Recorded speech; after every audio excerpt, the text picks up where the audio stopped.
Steve Backshall is known for his hair-raising adventures, but life in lockdown with 13-week-old twins and a toddler is a whole different kind of challenge. Well, the wildlife presenter says he's loving his time at home and has even put his mind to helping homeschool the country with his weekly wildlife classes. And Steve joins us now. So, Steve, I can't even imagine. It's bad enough for the rest of us being shut away for days on end, weeks on end, but for an explorer, this must be like hell on earth, isn't it?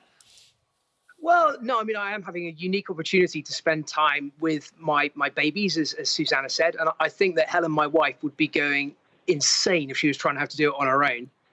Yes, and to be fair, Steve, the scene behind you suggests that lockdown for you isn't exactly being shut in, four walls, not a very nice view and no outside space.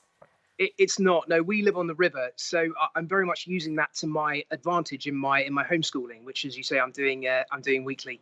So I'm talking a lot about how spring is happening to this patch of the River Thames. I've managed to get cameras into the local swallows' nests and swans' nests and badger sets. So I'm hoping to bring a certain amount of how wildlife changes at this time of year to young people around the country who perhaps don't have that opportunity.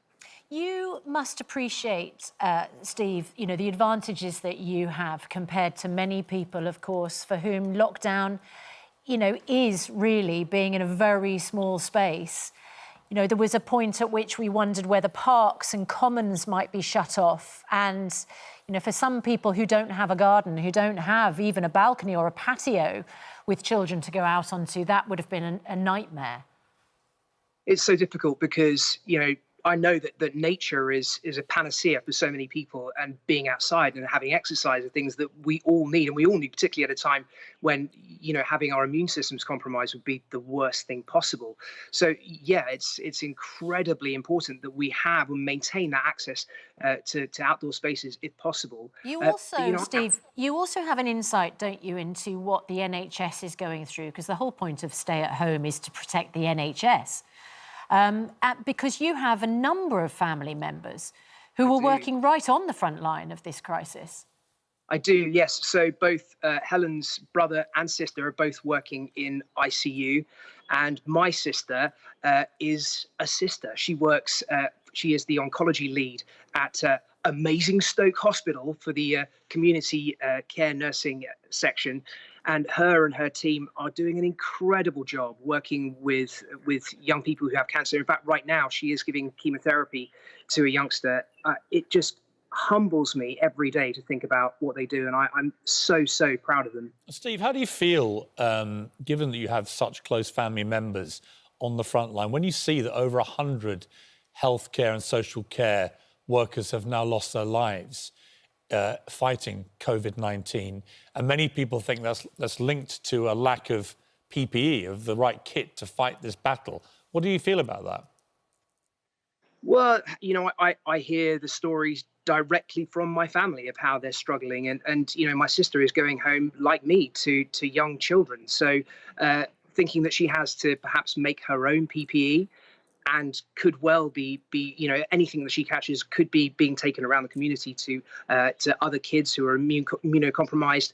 You know, it's a constant concern and a worry for her. And the bravery that she exhibits every single day is something that I can barely comprehend myself. Steve, you're a passionate environmental campaigner. You've, you know, concerns about global environment. On current information, we understand this virus may have started in one of the wet markets in China, Bat or Pangolin. Lots of people now saying the Chinese government needs to crack down on these wet markets, make sure that doesn't happen. Can you just describe what the wet markets are and what your view of them is? So wet markets are not necessarily wildlife markets per se. Wet markets may contain wildlife products, but not necessarily. I mean, it's more about wet produce as such. And it's very important to know that this is not just a Chinese problem.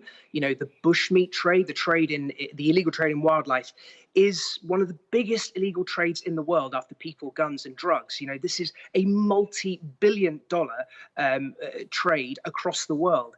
And some of the biggest zoonotic diseases have not come from China. They've come from places like West Africa. You think about the hemorrhagic fevers, Hanta and Ebola, but they have also come from wildlife sources.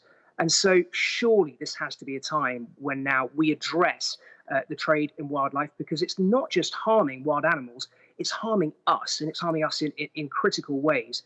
So, you know, once this all starts to dissipate, we start worrying about our everyday life, we have to address the way that we trade in wild animals, and particularly the trade in bushmeat around the world. Steve, you've got your Q&A every Wednesday, so you've got one today at 9:30. If people want to join in, how do they do it?